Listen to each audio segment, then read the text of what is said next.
Hola amigos y amigas, nuevamente estamos en un ciclo especial de espejos en primera persona y esta vez no viajamos tan lejos, pero viajamos de todas maneras. Nos quedamos para leer la poesía El último alarido de Lidia Mansilla Valenzuela, que es de Chile, y después entrevistaremos a nuestro amigo Mario Alvarenga, que está viviendo en Neuquén, pero es de Misiones. Riquezas robadas. Ellos han respirado un siglo de aire aquí, el agua del sol, y en nuestras tierras han comido un siglo más de nuestros huertos. Lidia Mansilla Valenzuela. Bien, ¿quién es Mario Alvarenga? Ahora vamos a saber un poquito. Mario es el mayor de 7 hermanos y estudió y se recibió de profesor en psicología en el Instituto Superior Antonio Ruiz de Montoya, en Posadas, Misiones. En abril de 2014 llama a Neuquén para ejercer la docencia. Actualmente lleva 10 años aprendiendo esa profesión y aunque nunca abandonó las aulas, ejerció como asesor pedagógico durante 3 años en el Colegio San José Obrero. Estudió medicina 2 años en la UNCO. En el 2017 decidió abrazar la carrera de psicología en la misma universidad. Y ahora actualmente está siendo, digamos, docente en las escuelas que iremos conociendo. Mario, ¿puedes saludar a nuestro público? Bueno, en principio, muchísimas gracias, Pablo, por invitarme. La verdad que me siento afortunado y quizás poco merecido, porque veo tus invitados y son, digamos, de alto nivel. Y bueno, la verdad que te agradezco un montón por darme este espacio. Eh, bueno, un saludo a todos tus seguidores eh, de Espejo en Primera Persona. Y bueno, espero les guste esta entrevista. Sí, por supuesto, les va a gustar. Hay mucho para contar, hay mucho para decir. Y, y la entrevista tiene que ver con eso, con descubrir aquello que no se ve a simple vista, ¿no? Eh, nosotros nos cruzamos en el Colegio San José Obrero, que es, digamos, muy fuerte para ambos, y pudimos Mm. compartir las disciplinas, digamos, que tienen que ver con el aula y el taller allí. Pero de eso vamos a hablar más tarde. Yo primero quería preguntarte eh, cómo, digamos, llega la psicología a vos o cómo llegas vos a la psicología, como primera cosa.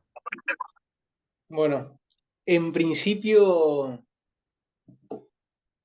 yo diría que llegó la filosofía, no el saber académico, más bien, no, quizás ahora charlando con vos, porque es esa pregunta, puedo hacer un poco de introspección, quizás antes que la filosofía llegó la religión, la cuestión espiritual.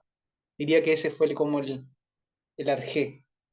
Eh, Fundamentalmente me gustaba mucho leer el Antiguo Testamento, la parte de sabiduría, proverbios, de Eclesiastes, la historia del rey Salomón, la cuestión de la sabiduría. Entonces como que quizás ese fue como el inicio casi filosófico, eh, pero al mismo tiempo espiritual, digamos, que bueno, que me llevó a interesar cuestiones del alma, por decirlo de alguna manera. Y cuando tenía 17 años, una amiga me regala un libro de bioenergética, es una corriente psicológica humanista de los Estados Unidos, y bueno, ahí citaba varios autores por ahí que hoy sí los puedo leer en la facultad, que me llevó a pensar la posibilidad de ser terapeuta. Siempre de un inicio, o sea, la cuestión filosófica del alma, pero sentí que quizás algo podía ser ligado a la cuestión terapéutica. Y ahí es como me empiezo a inclinar en la psicología. eh, Aun cuando en la secundaria no tenía psicología, no tuve la fortuna de cursar esa materia, directamente fui a la facultad, al Instituto Antonio Ruiz de Montoya, que te había comentado en una ocasión, eh, a estudiar el profesorado en psicología. Siempre, de todas formas, estaba la intención de ser psicólogo, digamos. Pero bueno, no podía pagar la cuota de la universidad, la Cuenca del Plata, que está en Posadas, una cuota muy cara que en mi caso no podía, entonces no me quedó de otra, digámoslo así, de hacer el profesorado. y siempre con un interés de ir un poco más allá de la docencia. Siempre mi pasión estaba por ese lado. Como que la docencia eh, estaba, digamos, eh, por algunas cuestiones de mi papá, digamos, que tiene esta habilidad de poder transmitir algunas ideas y demás, como que ya estaba, necesitaba más lo conceptual a nivel psicológico. Entonces, mi interés estaba por ese lado. Así llegó a la psicología. Sí, digamos que para hacer un camino cronológico, primero estaba la cuestión espiritual, después aparece la filosofía, pero más que nada como una especie de práctica, propio de la adolescencia también igual, y después aparece la cuestión de la psicología, ya como una disciplina científica, por así decirlo. Ese es el recorrido. Ujú. Claro, lo trajiste allí a Anaximandro con el arjé. Claro, tal El cual, sí. Apeirón, ese momento en que todo empieza a ser, ¿no? Eh, claro, sí es, digamos, de alguna manera está ese lado espiritual. Y ya que hablaste de la filosofía, me gustaría que le contemos también a nuestro público que has estado subiendo algunos programitas allí al YouTube, en tu canal, que tienen que ver con ese amor que tenés por la filosofía y quien quiera puede entrar y buscarte, ¿no? Con esos pequeños ciclos que abren muchos, son pequeños pero abren demasiado porque quedan las preguntas siempre ahí dando vuelta para seguir justamente buscando, ¿no? Genial, sí. Tengo un pequeño canal que, para serte sincero, estaba como a punto de dejarlo en privado, pero porque no lo alimenté más. Nace en pandemia, porque bueno, una cátedra en la facultad estaban como reorganizándose y algunos amigos me plantearon la posibilidad de hacer algunos videitos y demás, sobre psicoanálisis fundamentalmente, algunos textos de Freud, no muy complejos. Así que bueno, me animé a abrir ese canal y bueno, ahí está. A algunos les sirve. Hay algunos textos que por ahí sí son un poquito más complejos y que, bueno, por el hecho de ser profe en psicología, ya tengo una base previa que pude darle una mano, digamos, a algunos y aparte a mí me sirvió para estudiar. Pero en ese canal, bien como decís, ahí nace con cuestiones, con una entrevista a un filósofo que se llama Luis Jerez. Es un amigo mío y bueno, él sí sabe de filosofía, yo simplemente soy un apasionado. Y ahí, bueno, es como que se abre el canal con esa entrevista de qué es la filosofía, digamos.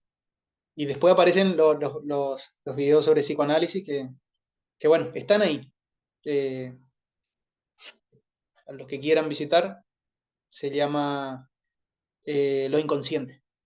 Soy un, Me gusta mucho el psicoanálisis y la cuestión de lo inconsciente, así que le puse ese nombre. Así que bueno, a buscar ahí en YouTube el inconsciente y bueno, Mario, otra de las pasiones que tenés y lo hablabas al principio, tiene que ver con la educación, pero yo todavía no voy a hablar del aula. ¿Vale? Necesito por ahí abordar la problemática más que el trabajo en el aula. Hay una cuestión, digamos, que tiene que ver y que en algún momento lo charlamos con las posibilidades que cada estudiante tiene, digamos, y los saltos que logra dar. O sea, cómo va alcanzando aquello que se intenta dar desde el aula, cuando las posibilidades o las limitaciones son distintas en un grupo, digamos, que justamente es muy heterogéneo. eh, y había como una búsqueda en decir por qué no podemos poner las herramientas necesarias para que aquellos que por ahí tienen mayor dificultad puedan también alcanzar esos aprendizajes de manera eficiente para ellos, ¿no? Porque, digamos, en el grupo siempre hay estudiantes que se le hace más sencillo por distintos motivos económicos, de aprendizaje, sociales, alcanzar los objetivos de aprendizaje. Eh, Mira, eso es una problemática que siempre se ve en las aulas. Hay diferentes posturas, hay diferentes teorías, diferentes experiencias, eh, y la postura que uno tome es una decisión política, digamos, no partidaria, es política. para mí, y va a depender de las materias que uno enseña también, de las asignaturas. Pero hay algo que voy a hablar casi por experiencia mía, personal, y también porque me senté como a reflexionar y a pensar cómo hacer, qué práctica elegir para ser lo más justo posible frente a esas diferencias que vos mencionás, económica, cultural, simbólica, etcétera, y que entorpecen el proceso de aprendizaje o que hace que al final de ese proceso tengan una calificación distinta. El problema es que si uno ignora todas esas problemáticas, al final del camino vamos a tener esta diferencia que solemos hacer los docentes del buen y mal estudiante, o el excelente, el más o menos y el malo. Y la verdad que eso es producto de lo que vos mencionabas, digamos, de todas esas situaciones que están obstaculizando el proceso, digamos. O sea, no todos parten del mismo lugar. Entonces la pregunta es, ¿cómo puedo hacer para que todos estén en las mismas condiciones? Esa vendría a ser como el interrogante que yo me planteo. ¿Cómo puedo hacer, qué prácticas puedo elegir como docente para que a pesar de esas diferencias individuales, intelectuales, económicas, etcétera, culturales, puedan de alguna manera tener la misma oportunidad de acceder a ese conocimiento y al momento de calificar, eh, todos estén en la misma situación, digamos? Porque el problema es ese. Y acá se puede criticar la meritocracia o no, hay diferentes posturas, digamos, al respecto. Yo creo que si nosotros enseñamos de una forma y todos tienen una forma específica de aprender, también todos pueden tener una forma específica o ser libres de poder mostrar qué es lo que aprendieron, digamos, y cómo aprendieron. Si yo como docente de antemano propongo que me devuelvan lo que aprendieron de una forma determinada, atento contra justamente la subjetividad o la criticidad de ese estudiante. Entonces, ahí sí puedo ser injusto. Digo puedo porque no necesariamente te estoy diciendo que es la verdad. Digo, puedo ser injusto si yo le pido al estudiante que me devuelva algo que yo considero que es correcto o la forma correcta de demostrar el aprendizaje. Sin embargo, si yo enseño un contenido y puedo enseñar de distintas maneras, también puedo habilitar en mi enseñanza o en la práctica áulica distintas formas de mostrar eso que se aprendió. Y ahí yo habilito diferentes habilidades que pueden tener cada uno. Algunos pueden cantar, otros pueden escribir, otros pueden simplemente hablar, otros pueden escribir y hablar, etcétera. Y no por eso son uno mejor que otro. El problema es que en la escuela siempre consideramos que tenemos como escalas, digamos, de calificaciones. No digo que está mal, sino como una especie de descripción. Entonces, los que están en el nivel superior, digamos, son aquellos que pueden hacer esto y esto y esto. O sea, ya está como predeterminado, los que pueden lograr estos objetivos, y así vamos bajando. Sin embargo, si sacamos de la escena, digamos, eh, estos objetivos que el docente quiere, quito de la escena la sorpresa y corro el riesgo de empezar a calificar siendo injusto, digamos. ¿Por qué? Porque no todos parten del mismo lugar, no todos cuentan con los mismos capitales, digamos. Ese es como el desafío. Y yo sé que va a depender de cada materia. Quizá en filosofía, en psicología, puede ser de que se dé con más facilidad, puede ser. Quizás en otras materias que son por ahí más exactas, el docente separa, bueno, yo tengo este objetivo y necesito que el alumno logre esto. No está mal, pero quizás lo que tenemos que estar advertidos es que existen otras formas, incluso momentos de aprender. O sea, no necesariamente tiene que aprender A para ir a B y C. Digamos, quizás pueda haber otras formas de acercarse al conocimiento. Eso es. Es como que romper con esa idea. Ahí la filosofía a mí me ha ayudado mucho, porque todo está como escrito de alguna manera nuestra práctica y qué tenemos que pedir. Y bueno, en realidad empezar como a pensar un mundo nuevo, algo distinto, hace que aparezca la sorpresa, hace que aparezca que se puedan eliminar esas barreras, hace que quizás puedan empezar todos desde el mismo punto. Y la verdad que al final de la cuenta uno descubre que todos cuentan con un saber, que saben, digamos, y todos terminan aprobando, ¿no? Esto no es regalar, sino que es como explorar, o, es conocer, el alumno mismo se empieza a conocer y el docente se empieza a sorprender más. Porque lo que sucede es que a veces perdemos la sorpresa, o sea, la capacidad de sorprendernos en el aula. Y para sorprenderse hay que dejar de que no, hay que dejar que el caos reine de alguna manera, para mí. Hay que dejarse sorprender.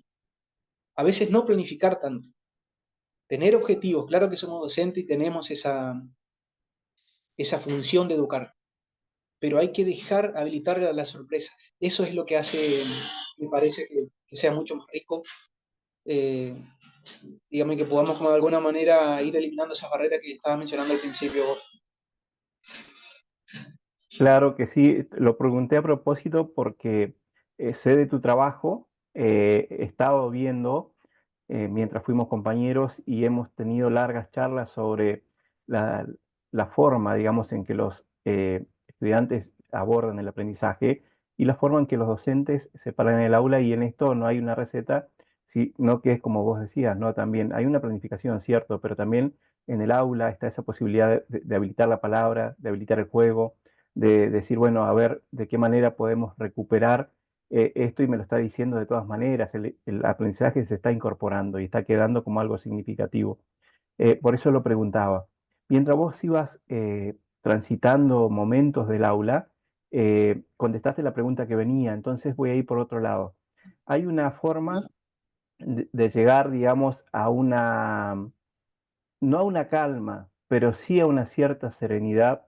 Y hay quienes lo buscan a través de la escritura, esa serenidad, otros a través de la filosofía, otros a través de la religión y otros con todo eso, más una carga, digamos, de ejercicio que tiene que ver con el control, con el bajar tensiones, con la disciplina. Y creo que algo de eso también vos tenés o practicás. Sí, sí, sí, desde chico, en realidad jugaba al fútbol, y jugaba más o menos bien, según lo que dicen algunos compañeros. Eh, y después conocí el Kung Fu a los 13 años y decidí empezar a practicar y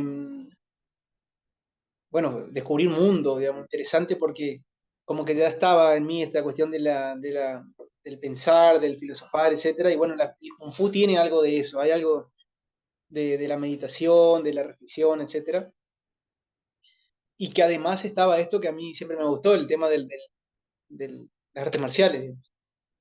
Eh, Recuerdo que me costó mucho pedirle a mi papá que me dejara ir a entrenamiento porque, bueno, él era como muy, el tema de la violencia estaba como prácticamente prohibida.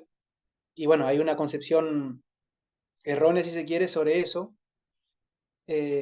Lejos está de la violencia, digamos, aunque puede haber violencia, por supuesto. Y bueno, a mí me ha servido un montón para poder, sí, diría que los momentos más duros de mi vida estuvo ahí las artes marciales. Me ayudó a canalizar la ira, el amor también, porque están las dos cosas, siempre están las dos cosas, me parecen. Eh, y más cuando no era una persona que contaba mis problemas. Fíjate, hoy día estudio psicología y apunto a que circule la palabra, o por lo menos defiendo eso, de que la palabra cura, alivia. Sin embargo, yo en mi adolescencia nunca contaba nada. Si estaba enamorado de alguien o si tenía algún problema, no. Yo era yo y el Kung Fu. Esa era la disciplina que me ayudaba como a canalizar todo. Miedos, etcétera. Y bueno, así pasaron muchos años. Me recibí de profesor de Kung Fu con un grupo de amigos que actualmente siguen siendo mis amigos. Después abandoné y empecé a entrenar más solitario. El Kung Fu tiene eso, a veces como que te deja un poco solo, digamos, te va. Y es un poco lo malo, diría yo, y es lo que me llevó a mí después ahora, hace 2 años, a practicar boxeo. Más que nada por una cuestión social y interactuar con los otros y al mismo tiempo aprender una nueva disciplina. Y esto de, como decías, de una forma de como tramitar toda la angustia, porque la angustia es inherente al ser humano y todo el tiempo nos angustiamos. Y tener un deporte, sea cual sea, ayuda a poder tramitar esas situaciones de dolor, digamos, que atravesamos todo el tiempo, todo el tiempo. Y a mí la verdad que me ha servido un montón. Ujú. También, como mencionaste, la cuestión de la filosofía también ayuda, pero a veces no alcanza, a veces uno necesita golpear una bolsa. Claro, claro, lo preguntaba justamente por ello, porque de alguna manera lo que fuimos nombrando has ido haciendo recorrido por ahí, pero además como sos muy inquieto, también has incursionado en, por lo menos en lecturas que tienen que ver con poesía, con narrativa, te ha tocado en algún momento comentar alguna obra y siempre en esa búsqueda aparece la psicología y la filosofía.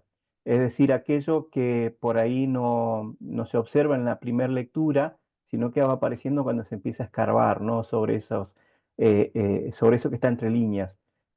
Hay también allí una intención, digamos, de poder no solo descubrir o asombrarse, que eso es lo que hemos perdido, la capacidad de asombro, ¿no? Es como que todo es tan inmediato que no nos damos el momento de digerirlo y de encontrar algo más allá. ¿Qué te ha aportado la literatura en eso? Mira, cada vez más convencido de esto. Eh, que en principio mi analista, eh, eh, Pablo Seiger, lo menciono porque es también conocido en Neuquén, eh, él me dijo que la literatura, cuando yo por ahí no estaba muy metido todavía, puede expresar en pocas palabras lo que el psicoanálisis a veces necesita libros, digamos. Y la verdad que es así. O sea, es increíble que cómo logra de forma metafórica eh, poder expresar cuestiones también filosóficas, no solamente psicológicas, ¿no? Propias del ser humano. Y te ayuda como a ver con claridad algunos conceptos que a veces suelen ser complejos. Yo, cuando leo literatura, obviamente que no leo literatura para ver qué encuentro de psicoanálisis. No es eso, sino más bien de por sí como que al tener incorporado algunos conceptos, lees algunas cuestiones de literatura que podés ver con mucha más claridad, con mucha más, eh, con una estética superior, digamos, eso que es propio del ser humano, que tiene que ver con el amor, con la muerte, con la traición, con el dolor, eh, con la angustia. O sea, a mí me aportó eso. Digamos. Ayuda, si se quiere, como a poner en palabras también eso que está ahí como en el lugar del no saber, digamos, o en el plano del inconsciente, o ahí en la punta de la lengua que no puedo decir qué me está pasando. Bueno, a veces uno lee algo, esto me está pasando. O esto me podría pasar también. Casi como dándote cuenta de algún deseo, por ejemplo. En ese sentido es brillante. A mí me queda mucho por recorrer en el tema de la literatura y la poesía. Es una materia pendiente que cuando me reciba voy a empezar como a leer con mucha más, eh, con mucho más tiempo, digamos, con mucha más dedicación. Pero sí, en ese sentido, eh, a mí me ha ayudado un montón. Y mira, admito de que empecé a leer más con tus escritos, con tus trabajos. Porque antes me gustaba más leer cuestiones de filosóficas o psicológicas, digamos. Y también de la medicina, que ahí que me decías que tenía un pequeño interés por las cuestiones neurológicas y la cuestión de la poesía no estaba como muy, muy... Así que vos tenés un poco la culpa de que pueda poco a poco en eso. Sí, sí. Eh, Te pregunté justamente porque sabía de esa búsqueda allí también y porque, bueno, algo que no podemos detener es el tiempo y el tiempo nos apura, nos acorrala, pero bueno, hay que saber o aprender a sobrevivir, ¿no? En esto que nos sucede y que nos arrasa si nos quedamos quietos, ¿no? Entonces, bueno, de esa manera también llegamos al final del programa. Yo me quedo con muchas más ganas de cosas y nuestro público seguramente también. Vamos a hacer una lectura de otra amiga para ir cerrando, Sí. Beatriz Rosón, también una docente jubilada aquí de la Universidad de Neuquén. Límites. Por un aire especial que me roza los labios, mi cuerpo conoce el invierno de los alambrados. Un eco de infancia atrae las púas y la imagen, olor de los membrillos atrás del cerco. Otra pasión de acero me lanza cotidiana al día incierto, sin ligustros, ni postes, ni membrillos. Beatriz Rosón de Grietas. Mario, ha sido un gusto enorme para mí encontrarme nuevamente aquí en una charla contigo, en una entrevista, esta vez para Espejos en primera persona, el ciclo especial. Me gustaría que te despidas de nuestro público y si querés dejar un mensaje, que lo dejes y ya después con eso cerramos. Bueno, me despido de todo tu público. Siempre te sigo, los escucho a todos tus entrevistados. Me queda uno por escuchar, ahí seguro voy a estar opinando también en los comentarios. Y un mensaje. Qué pregunta, ¿eh? La verdad que vivir la vida, diría eso. Muy subjetivo, muy personal, pero diría vivir la vida. Como esta mañana le escuchaba a Dolina eh, y decía algo interesante en relación al amor, digamos, que es algo que a mí me interesa mucho. Decía, guarda que el amor esté golpeando tu puerta y estés leyendo el diario. Quizás ese sería un mensaje, a vivir la vida, a amar y estar alerta que cuando llega eso, quizás no dudar demasiado, que vivimos en un tiempo donde parece que necesitamos certezas, y sin embargo, a veces en la incertidumbre podría estar, digamos, el amor, el deseo, la felicidad. Mm.